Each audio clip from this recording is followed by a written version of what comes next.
আমি বিদেশ থাকা অবস্থা আমার বউর আরেক জায়গায় বিয়ে দিয়ে দিছি। এপ্রিল মাসে বিদেশ যাওয়ার সময় প্রেগনেন্ট ছিল 4 মাসের। আমি আরও বলছিলাম যে আমার প্রথম বাচ্চা হলো হাফেজ হলো, এবার ছেলে হোক মেয়ে হোক। বাবা সেটা দাঁড়া দাঁড়া ঘুরতে পারে কিন্তু কোনো বিচার পায় না। 4 মাসের অন্তঃসত্ত্বা স্ত্রীকে রেখে কাতারে গিয়েছিলেন প্রবাসী আমিনুল ইসলাম। স্বপ্ন ছিল সন্তান জন্ম নিলে কুরআনের হাফেজ বানিয়ে ধর্মীয় শিক্ষায় শিক্ষিত করবেন। হঠাৎ করে স্ত্রীর বিয়ের খবর শুনে ছুটে আসেন দেশে। দেশে এসে দেখতে পান তার স্ত্রী সালমা আক্তার নতুন করে সংসার পেতেছেন অন্য কারো সাথে। থানায় অভিযোগ জানাতে এসে কান্নায় ভেঙে পড়েন প্রবাসী আমিনুল। গত রবিবার পর্যন্ত আমার ওনার সাথে যোগাযোগ ছিল, আমার ওয়াইফের সাথে। ফোন দিয়েছি, দেখে মোবাইল বন্ধ। কিনা মোবাইল বন্ধ কেন?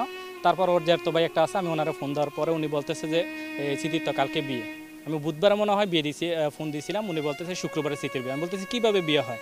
আমার ডিভোর্স দিল না, কোনো কিছু দিল না, আমি টাকা পয়সা ওরে দিতেছি, ওর চিকিৎসা চলতেছে এখন, তাইলে ওর ডিভোর্স হয় বিয়ে হয় কীভাবে? বলতেছে বিয়ে দিয়ে ফেলতেছে, কাউরে জানায় নাই, শুক্রবারে বিয়ে। আমি বিদেশ থাকা অবস্থা আমার বউর আরেক জায়গায় বিয়ে দিয়ে দিছি। আমার বাচ্চা ছিল, আমি গত এপ্রিল মাসে বিদেশ যাওয়ার সময় প্রেগনেন্ট ছিল 4 মাসের, বাচ্চাটা সব ফালাই দিছে। আমি আরও বলছিলাম যে আমার প্রথম বাচ্চা হলো হাফেজ হলো, এবার ছেলে হোক মেয়ে হোক, ও বাচ্চাটা সব ফালাই দিছে।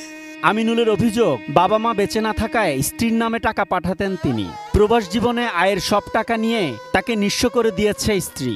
আমার মা বাবা তো এমনি দুনিয়াতে নেই, মারা গেছেন। আমার ভাইয়েরা আছে, আমি ফ্যামিলিতে সবাই ছোট। তো ওর সাথে আমার একটা আন্ডারস্ট্যান্ডিং ছিল যে ওই রকম কথাবার্তার মধ্যে একটা বিশ্বাস তৈরি হয়েছিল যে ও আমার জন্য কিছু করবে। সেই জন্য আমি ওর নামেই টাকাগুলো পাঠাইছি। গত মাসের টাকাগুলো আমি ওরে পাঠাইছি, যে আমি টাকা পাঠাইছি, তুমি এই মাসে হয়তো বাড়ির কাজ ধরবে। আমি গত 3 বছরে ওরে মোট 18 লক্ষ টাকা পাঠাইছি। তারপর ওর ডিপিএস ছিল 1.5 লক্ষ টাকা। অ্যাকাউন্টের মধ্যে সব হিসাব আছে, হয়তো ব্যাংক স্টেটমেন্ট বার করলে সব পাওয়া যাবে ওইখানে। যে অ্যাকাউন্টে পাঠিয়েছেন, অ্যাকাউন্টটা কার নামে ছিল? ওর নামে, সালমা আক্তার। আমি ডিভোর্স দিলাম না বা আমার কাছে কোনো ডিভোর্সের পেপার নাই, ও কিভাবে বিয়ে বসে গেল? একটা হচ্ছে এটা, আর দ্বিতীয় হচ্ছে ও আমার থেকে টাকা পয়সা নিল। যদি ওই রকম করবে জানে ও বিয়ে বসে যাবে, তাইলে এরকম আমার থেকে টাকা পয়সা নিল কেন? আমার মা বাবা কেউ নাই, বা আমার ভাই, আমার সব ভাই বোনেরা বিয়ে শাদী হয়ে গেছে, সবাই সবার ফ্যামিলি নিয়ে ব্যস্ত।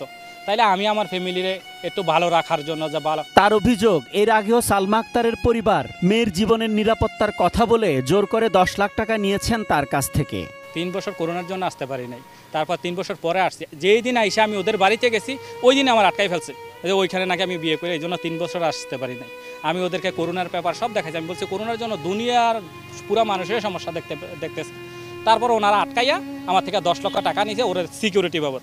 আমার একটা দিন সুযোগ দেয় না যে আমার আত্মীয় স্বজন আছে বা আমার গ্রামের কাউরে ডাকি, ওই সুযোগে আমার থেকে মোবাইল নিয়ে নিচ্ছে। আপনার কাছ থেকে মোবাইল নিয়ে নিল, 10 লাখ টাকা নিয়ে নিল, আপনি এমনি 10 লাখ টাকা দিয়ে দিলেন। তো এখন যান বাঁচানো ফরজ। ওইখানে এরকম একটা পরিস্থিতি তৈরি করছে যে পুরো আড়াই ওরার মানুষ এখানে ফুল। এখন আমি একা, আমি আসছি বিদেশ থেকে, না পারছি আমি আমার বাইরে খবর দিতে, না কাউরে খবর দিতে যে আপনারা আসেন।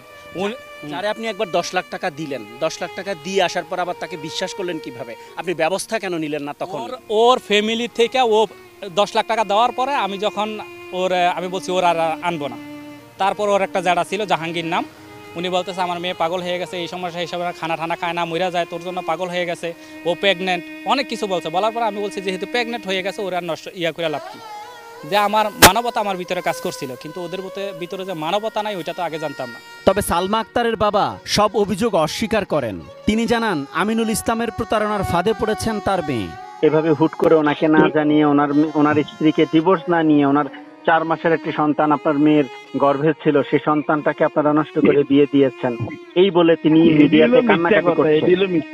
মানে এখানে যা ধরনের জালিয়াতি, আর আমার মেয়ের 3 বছর মনে করেন যে মানসিক চাপ, যে এত কিছু করছে, এটি তো সামাজিক ভাবে শেষ হয়েছে। এরপরে দিয়ে হ্যাঁ আবার কিভাবে মেয়েটার এরকম করলো, তো অপরাধ করলো, হ্যাঁ সমস্যা করলো, হ্যাঁ সবকিছু কইরা যদি মিথ্যা অপবাদ দিয়া উনি কেস মামলা সাজায়, তাহলে তো এটা আমার কিছু করার নাই। ডিভোর্স হয়েছে, মেয়ে দিয়ে দিচ্ছে ডিভোর্স সরকারি কানুন অনুযায়ী, কোর্টে এফিডেভিট করে ডিভোর্স দিয়ে দিছে। 5 বছর আগে কুমিল্লা জেলার কোতোয়ালি থানার দুর্গাপুর এলাকার আবু জাহের মিয়ার মেয়ে সালমা আক্তারের সাথে পারিবারিকভাবে বিয়ে হয় প্রবাসী আমিনুলের। তার বাড়ি চট্টগ্রামের হাটহাজারীতে।